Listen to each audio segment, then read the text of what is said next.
te ibas a comprar divisas.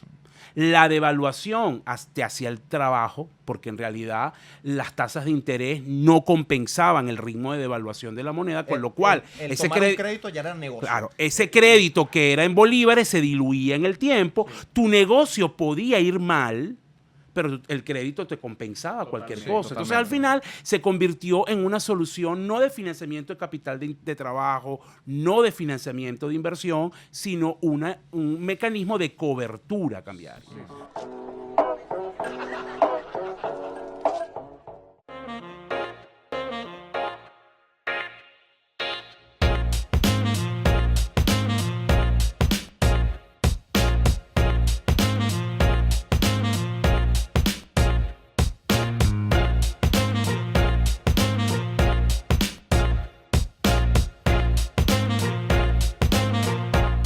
Buenas amigos, esto es Tertulia y Dinero, capítulo 5, un podcast en donde 3 profesionales apasionados por el mundo de los negocios conversan de manera casual acerca de temas de actualidad, finanzas y economía.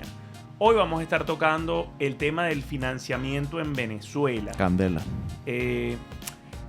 ¿Qué es el encaje legal y cuánto tiempo va a permanecer acá? ¿Cuáles son las alternativas que tienen la pequeña y mediana industria, las empresas y los emprendedores para financiarse en este entorno y en este contexto? Y bueno, vamos a estar conversando con Asdrúbal Oliveros, José Miguel Farías, como siempre, como ya es costumbre, y mi persona Jesús Armando Leonel. Con respecto al financiamiento, Asdrúbal, ¿cuáles herramientas tenemos hoy en día?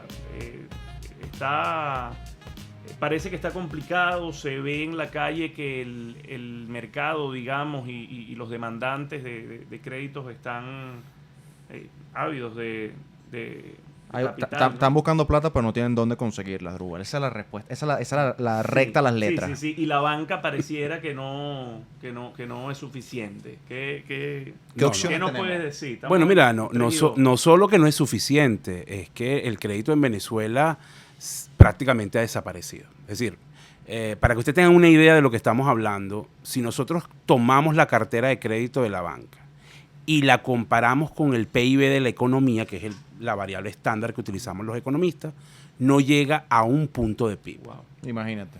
O sea, Argentina, que es el país que nos sigue, tiene 15 puntos de PIB. O sea, la cartera de crédito es equivalente a 15 puntos de PIB. Creo que es raro. En Chile es 75 puntos de PIB. Aquí pensando rápidamente, yo creo que primera vez, porque es un tema que posiblemente toquemos hoy por opciones de financiamiento, creo que puede ser primera vez en la historia que la capitalización de la Bolsa de Valores de Caracas, que siempre ha sido súper reducida, es mayor que la cartera de créditos que tiene actualmente el país. Bueno, la cartera de crédito no supera los $300 millones. Wow. ¿Cuánto es la capitalización de la bolsa? Puede estar en torno a 1.5, 2 billones de dólares. Miles de millones. O millardos en español. Millardos en castellano. No, sí, totalmente. O sea, es porque la política que ha tomado el gobierno para intentar contener el tipo de cambio se ha hecho sobre la destrucción del crédito. Eso es lo que está ocurriendo. Entonces, eso ha llevado primero a que las empresas no tengan el financiamiento tradicional, que es la banca, que es la fuente primaria de financiamiento en muchas partes, y en países como el nuestro. Existen otras, obviamente está el mercado de capitales, pero también el mercado de capitales pequeño, y han surgido entonces fuentes de financiamiento alternativas, heterodoxas, informales, privadas, para las empresas, pero por supuesto no son accesibles para todos, todavía hay algunas barreras, hay fondos privados que están financiando empresas, negocios en Venezuela, pero eso sigue siendo un tamaño muy pequeño. Hay privados que incluso de manera informal están financiando, sobre todo a nivel del agro, ocurre mucho. O sea, tú tienes casos donde hay personas que le pueden prestar a un agricultor $50,000 y le dice al cabo de un año me devuelves los $50,000 más el 10% o el 15%, ¿no? Claro. Si vemos eso comparado contra lo que puede rendir un portafolio, claro, es un tremendo negocio, sí. ¿No? Y además, bueno, está garantizado porque sigue siendo muy rentable las cosechas en Venezuela, ¿no? Ahora es un riesgo distinto también. Es un riesgo, no, estoy de acuerdo. Lo que te quiero decir es un poco cómo está ocurriendo esto en el mercado. También existen estructuras informales donde te presto plata y te cobro 3% de interés mensual en dólares, que es un exabrupto ese tema. Pero es parte de las opciones que tienen, a las que se enfrentan hoy las empresas. Insisto, en un ambiente muy informal, muchas de estas cosas no están formalizadas, muchas de estas cosas se dan principalmente en las redes, en el networking, y sí hay muchas empresas que de alguna manera tienen serias limitaciones para crecer, para expandirse, porque el crédito en Venezuela es prácticamente inexistente. Yo te diría que la situación en Venezuela no es que esté bien, pero probablemente pudiera estar mejor si hubiese financiamiento. Ahora, Pero podemos estar de acuerdo en dos cosas. Uno, que nuestra economía siempre ha sido una economía subsidiada hasta que empezó esta gran crisis que ya en 2021 tiene su 8º año consecutivo de contracción. Y el empresario venezolano estaba acostumbrado al crédito laxo, al crédito fácil, ya sea por instituciones. barato, chico, dilo así. Sí, es muy barato. Y que capaz eso tampoco lo obligaba a competir en condiciones normales, tipo, bueno, voy a intentar buscar un crédito a financiarme para hacerme realmente competitivo, realmente más productivo y hacer uso valedero del crédito. Y además, creo que como estamos claros de esa situación, también podemos estar claros de que la política monetaria draconiana que ha llevado a cabo el gobierno para poder frenar, entre muchas cosas, y eso lo he escuchado muchísimo de ti, lo que ha sido la devaluación e incluso el incremento de la inflación, que fue en agosto de 2018, que fue 200 y tanto %, agosto y septiembre, que fue terrible, en cierta parte le ha funcionado al gobierno. Entonces pareciera que este encaje legal elevadísimo no se vaya a ir en el corto plazo. No, porque además, mira, hay varias cosas que quisiera comentar de lo que has dicho. Lo primero es que efectivamente el crédito bancario fue un sustituto de las prácticas gerenciales. ¿Qué quiero decir con esto? Mucha gente tomaba crédito, la mayoría, porque era un gran negocio. Sí. Tú tomabas el crédito, te ibas a comprar divisas. La devaluación te hacía el trabajo, porque en realidad las tasas de interés no compensaban el ritmo de devaluación de la moneda, con lo cual ese crédito ya era negocio. Claro, ese crédito que era en bolívares se diluía en el tiempo. Tu negocio podía ir mal, pero el crédito te compensaba cualquier cosa. Entonces, al final, se convirtió en una solución no de financiamiento de capital de trabajo, no de financiamiento de inversión, sino un mecanismo de cobertura cambiaria, de aumento de patrimonio. Eso fue lo que terminó ocurriendo. Eso se acabó. Y a mí me lo pregunta mucha gente cuando hago sesiones de preguntas, cuando voy a conferencias, y la gente todavía tiene la mentalidad de creer que el crédito barato va a volver. No, eso no va a volver. El gobierno ajustó las tasas de interés. Lo hizo como es típico del gobierno, de una forma disfrazada, con este famoso VCC, la unidad de valor de crédito comercial, que no es otra cosa que un ajuste a las tasas de interés. Eso fue lo que hizo. Sí. Obviamente lo pegó a la inflación, a la devaluación, y eliminó todos esos incentivos, ¿no? Ese es el primer comentario. Y el segundo comentario que quiero decir rapidito es el tema que tú comentabas hace un momento con respecto a el hecho de cómo si el encaje se va a mantener. Fíjate el punto. El gobierno no tiene ninguna otra opción para sostener el tipo de cambio. No tiene reserva, no tiene credibilidad. Lo único que puede hacer es restringir los bolívares. Para quienes no lo sepan, el encaje legal no es otra cosa que la porción de los depósitos que la banca tiene y que el gobierno le obliga, lo estoy diciendo en un lenguaje muy sencillo, que el gobierno le obliga a retener, a contener y que no puede prestar, ¿no? ¿Cuánto es la métrica internacional o digamos el estándar internacional del encaje legal? El otro día leía que anda o puede andar en un 7, 8, 10%. Sí, depende de países, pero no llega a ser el nivel, no, puede estar en el... ¿Nosotros estamos actualmente en cuánto? Se ha reducido un poco, está en torno al 70%, pero llegó a estar en el nivel de 90%. Para quienes nos ven o nos oyen, eso significa, voy a hacer un paralelismo con que usted tenga una industria, una empresa que tiene inventario. Usted recibe mercancía, pongámosles el equivalente a 100 unidades, y una autoridad le dice a usted que de esa mercancía, de esas 100 unidades, usted tiene que guardar en el depósito 90. Entonces usted trabaja con 10. tú dices, bueno, pero Rotas 10, ¿no? yo pagué exactamente, pero yo pagué 100. Busca ser rentable con y 10. Tienes que ser Ayúdate, rentable con mejórate. 10. Exactamente. Todas tus métricas, sostiene toda tu estructura con 10. Y los 90 se quedan ahí guardados, no hay nada, no los tocas. Tú lo ves. Qué difícil no- para la banca está Eso es lo que le pasa a la banca. La banca. Ahondando más en esa metáfora, al final la banca, la materia prima de la banca es el Exactamente, dinero, por son eso, los por eso depósitos, uso la metáfora. O sea, Sí, sí. la banca llegó a trabajar solo con 10, ahorita trabaja con 30, pero igual es nada.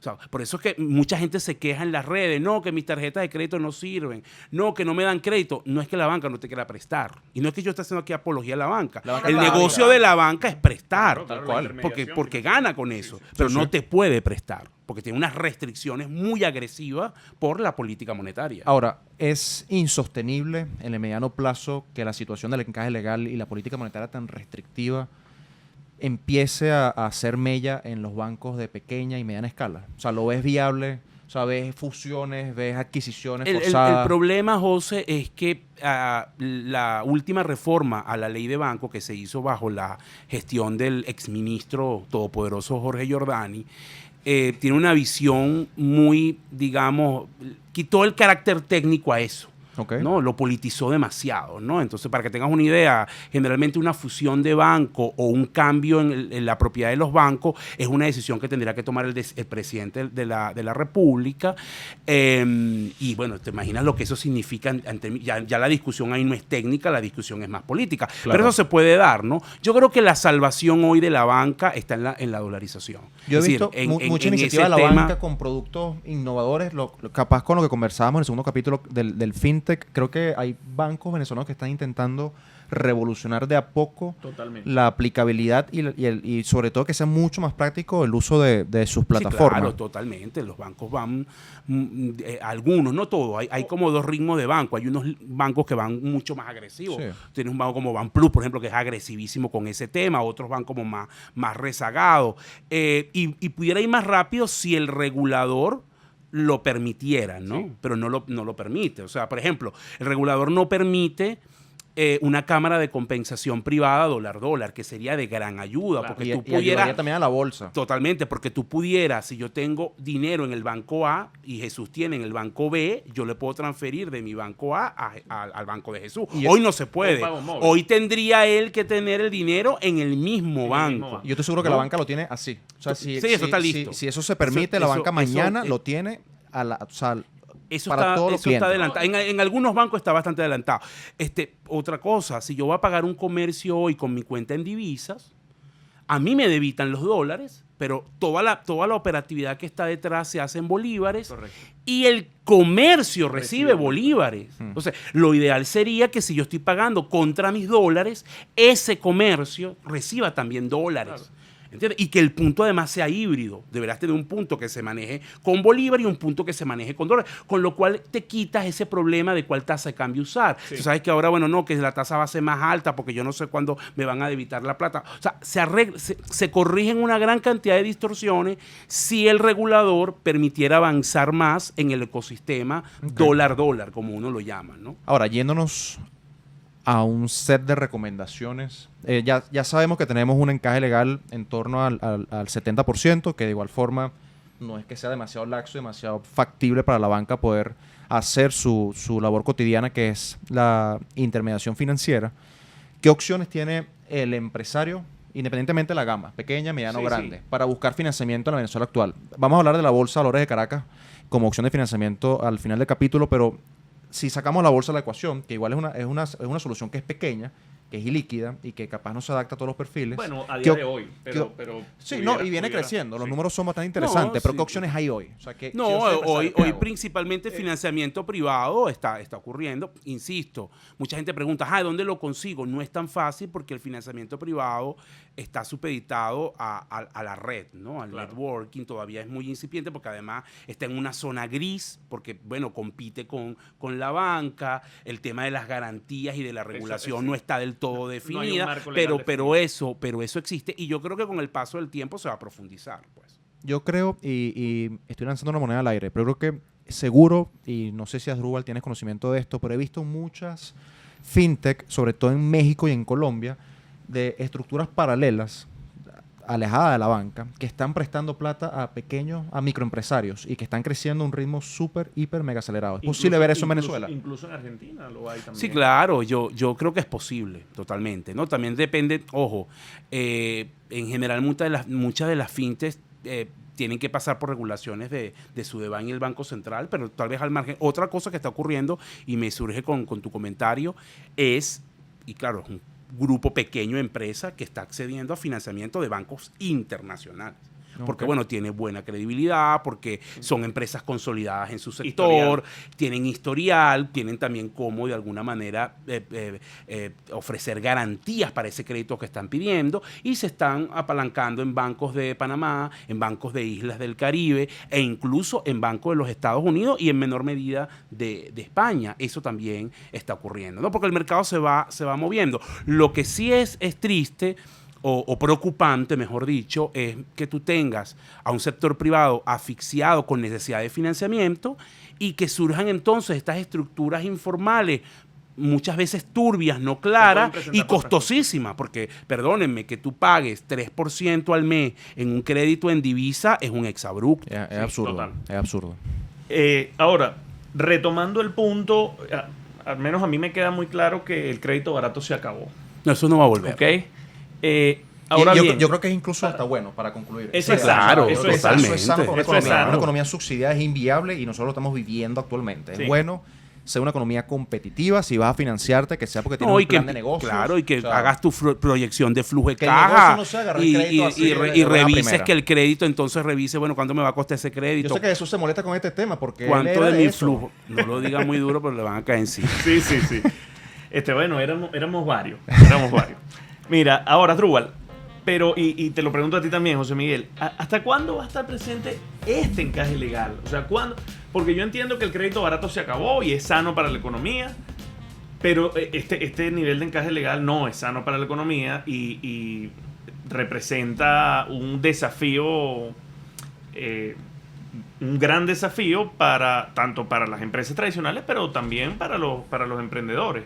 Entonces, en este punto, ¿hasta cuándo el muchacho que está empezando su negocio de pizzas, delivery o de hamburguesas, que además son buenísimas, hasta cuándo va a tener que lidiar con este nivel de encaje que no le permita la vía de financiamiento tradicional?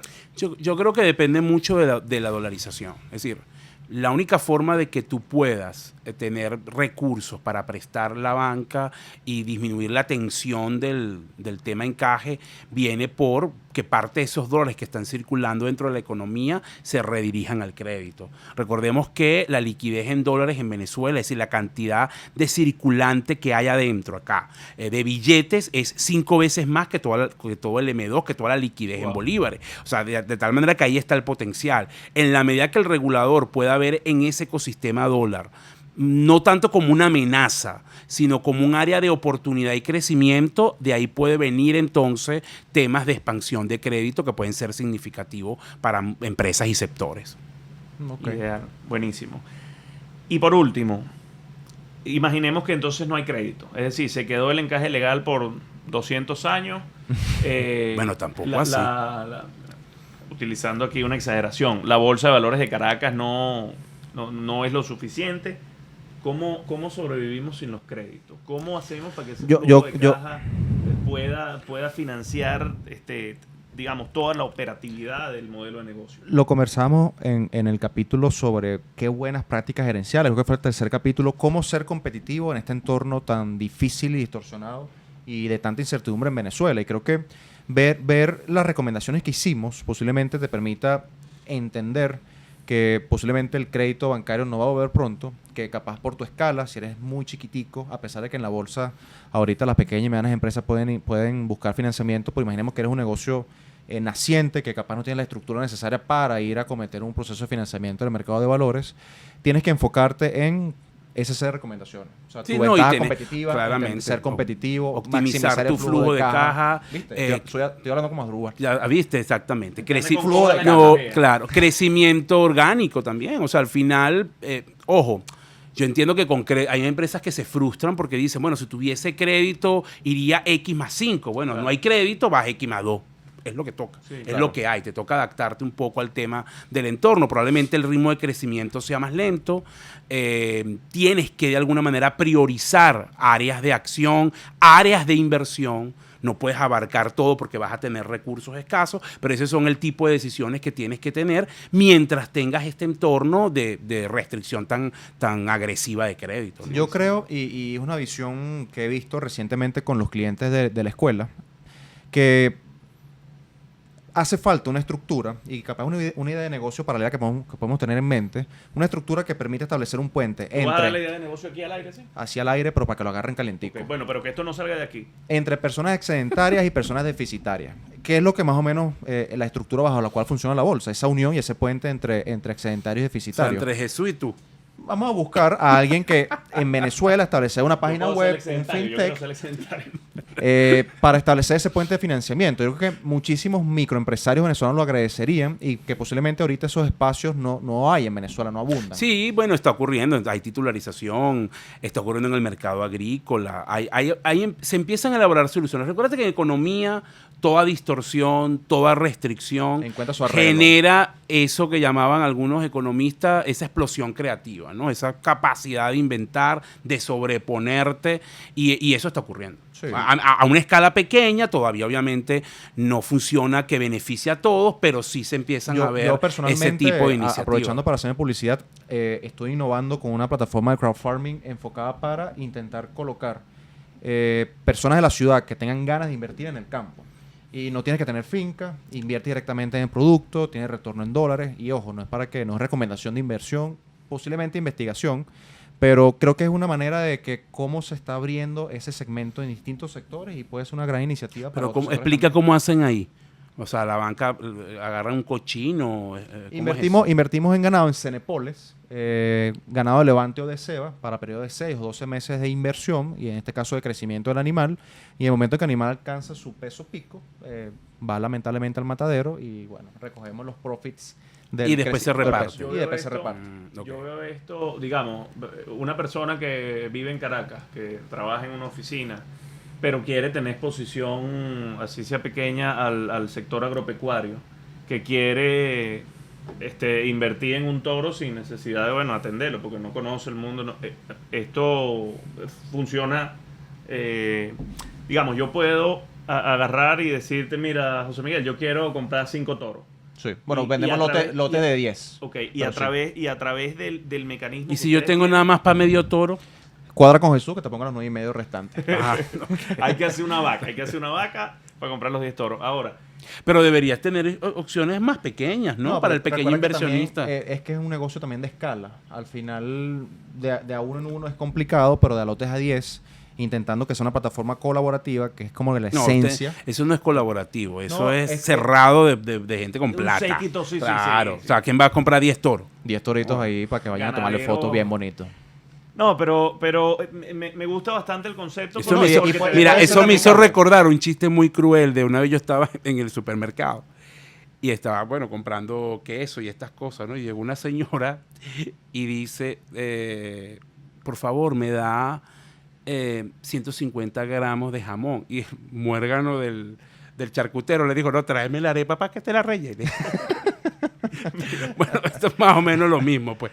O sea, no puedes comprar un torito, no quiero eso. Tienen que comprar lotes de a 10. No, pero sacando los chistes aparte, creo que es una plataforma que puede ser replicable en otros sectores y que puede ser interesante para precisamente eso.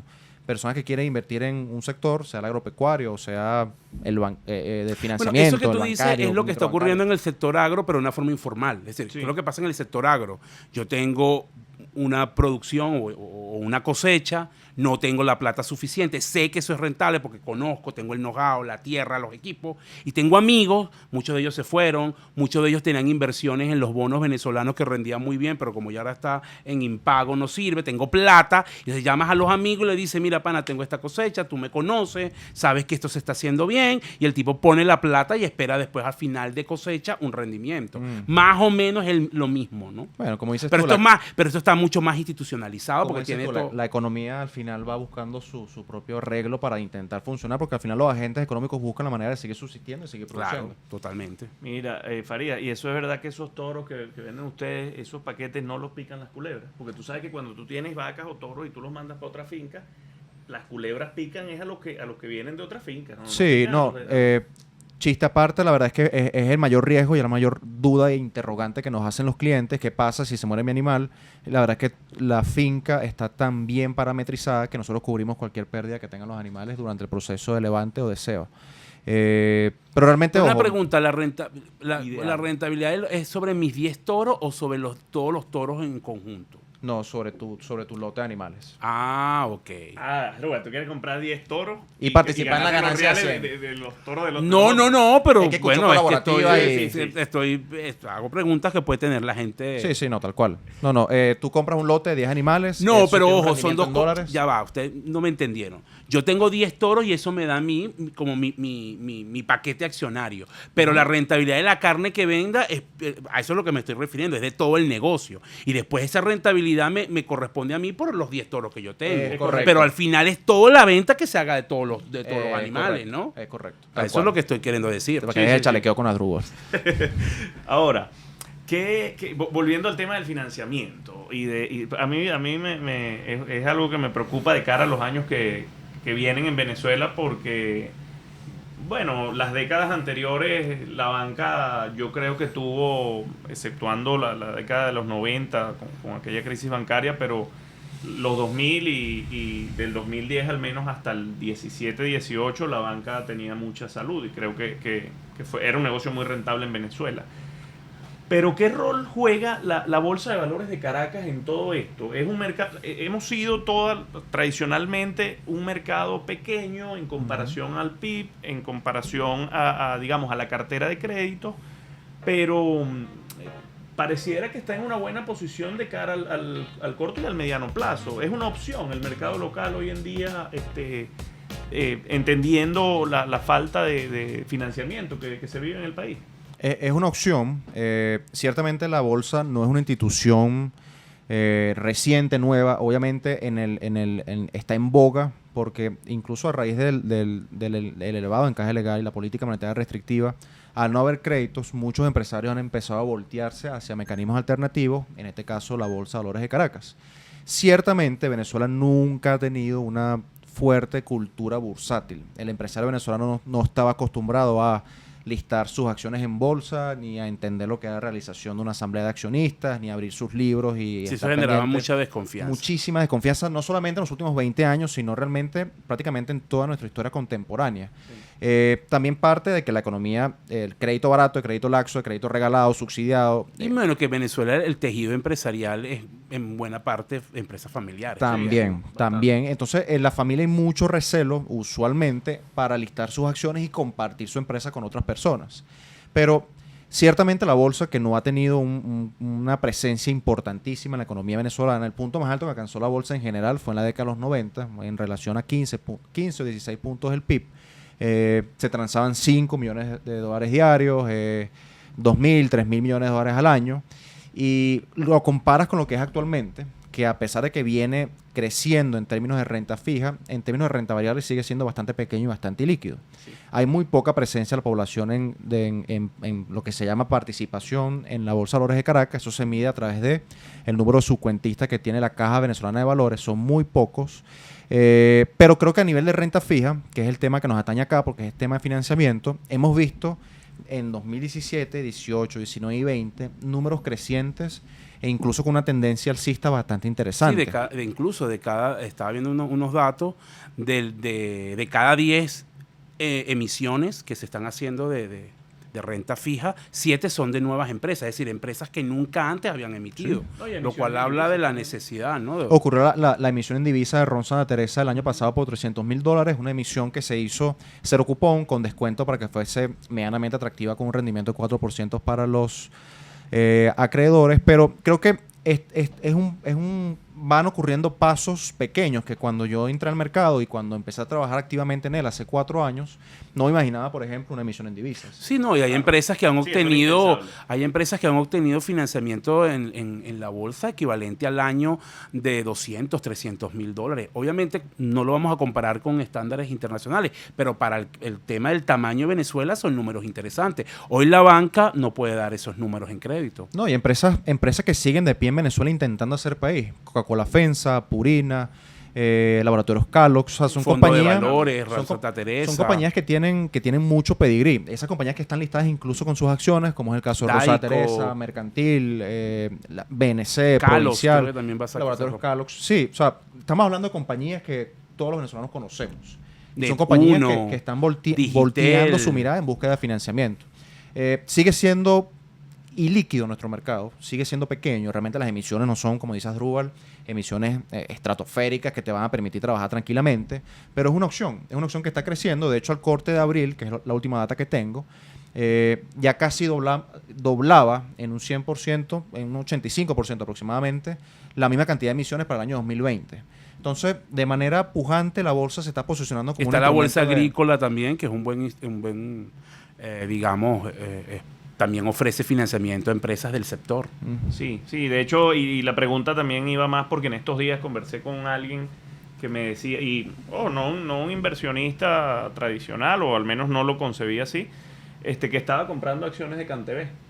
Porque me decía que, bueno, yo creo que más temprano que tarde va a ser privatizada, no sé qué. Bueno, Yo creo ese que no tema puede de ser. la inversión desde el punto de vista de renta variable, creo que daría para todo un capítulo. Total. Total, sí. lo podemos tener Ahí anotado el por único ahí. tema es la diferencia entre temprano y tarde, pero bueno. Sí, sí, eso es Horizonte de eso inversión, otro- sí, eso es es poca subjetivo. Eso es otro Pero, tema. pero con respecto al tema de financiamiento, para cerrar la idea, sí creo que hay que, por lo menos, si los empresarios pequeños, medianos, grandes que nos estén escuchando, echen un ojo a la bolsa. Nosotros particularmente en la casa de bolsa donde trabajo, logramos sacar una emisión de papeles comerciales de una pequeña empresa. O sea, no es FEMSA, o sea, si nos No, ya escucharon... está haciendo aquí publicidad de la No, casa ve que de no dije el bolsa. nombre, pero ellos saben dónde trabajo. Pero puedes decir el nombre, sí, al final chamo. este es nuestro podcast. ¿Cuál es? Más valor casa de bolsa. Ah, bueno. No tiene que ser FEMSA, no tiene que ser Laboratorios Kellogg's, no tiene que ser Ronza Teresa. Puede ser una empresa pequeña y la verdad es que intenten informarse porque hay posibilidades de Sí, financiamiento. no, totalmente. Yo creo que una gran deuda que tiene el mercado de capital, y eso puede ser también un tema para otro capítulo, es las pymes, que siempre pues han sido víctimas del tema del financiamiento, porque incluso cuando la banca funcionaba bien, el crédito a las pymes siempre fue restringido. Y ahí hay un segmento importante, sobre todo el tejido empresarial en Venezuela está cambiando y hoy tenemos un tejido empresarial donde las pymes son la mayoría y están allí y necesitan de financiamiento. Ideal. Ahora, hablando un poquito del sector farmacéutico. ¿Tú trajiste píldora, Pablo? Traje píldora, pero no le quiero pedir a Druba que me pase el testamento porque va a empezar con el chalequeo. No. Que te pasó bueno, esto pasa. no es una píldora, esto es un manual. Lo que pasa es que Manual. yo le he venido diciendo a ustedes que a mí me gusta No. anotar Yo le mis ideas. dije que tenía que ser, sí, pero deja todas las ideas, tiene que ser Ahí así. te- Si es una píldora, es así. A este ritmo, para el capítulo 8, Faría se trae, hermano, un documento. Un detallado. documento. Yo estoy 12 guardando, ya tú vas a ver que esto se va a vender como un NFT. Ajá. Oye, es píldora. No te vas a traer, Pildorita, No te pildorita. vas a traer los prospectos para acá. Sí, sí. Ya que estamos hablando de tema de créditos, les traje una compañía que se llama Credit Acceptance Corp. Ticker es CACC. El precio de hoy era $398, $400 aproximadamente. Y como estamos hablando de préstamos y financiamiento, es una empresa que se dedica a dar préstamos subprime para la compra de automóviles. Ay, Si se papá. pregunta qué es subprime, yo sé que se le viene a la mente año 2008, hipoteca subprime.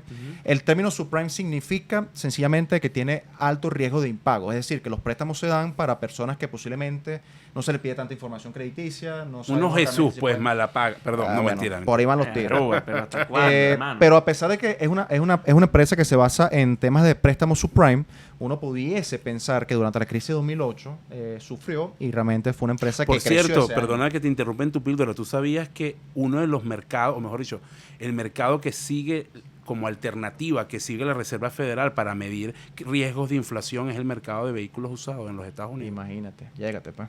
Bueno, subió en 2008. En 2011, cuando la crisis crediticia creció 29%. ¿Qué hace especial esta empresa que se dedica a dar préstamos subprime a un tipo de cliente posiblemente que no es de alta gama? que es un negocio resistente a las crisis. Vale la pena echarle un ojo a cómo se ha comportado. Ahorita que hay previsiones de que, de que la economía está en un punto medio raro con perspectiva de inflación y sobrevaloración en la mayoría de los títulos que cotizan en bolsa. Pero una compañía que tiene un modelo de negocios súper excelente porque no se enfoca solamente en buscar la manera de dar préstamos, sino que también intenta hacer alianzas con los vendedores de carros para que ellos se encarguen de buscar el perfil las tasas perfecto. Mejor que son más altas que el promedio, ¿no? Son más altas que el promedio, son bastante competitivas. Hay un punto que es interesante y los que me conocen saben que yo busco factores cualitativos. Yo encontré esta compañía porque encabezó y sigue encabezando por más de 7 años, ya 8 años, 2021, uno de los mejores sitios para trabajar en Estados Unidos.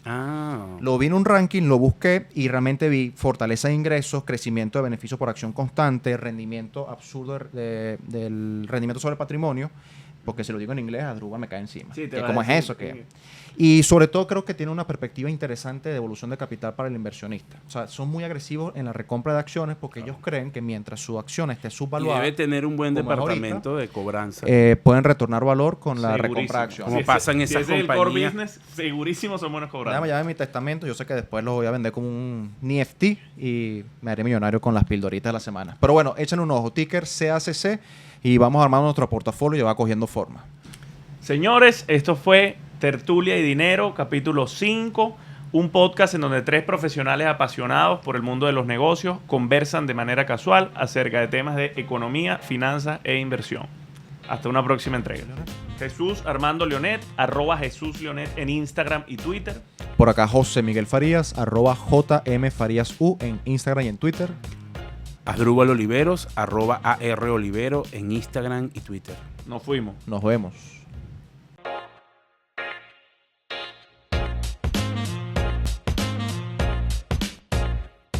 No te moviste tanto, chamo. Bueno, yo lo vi. Eso sonó como chinazo, pero no.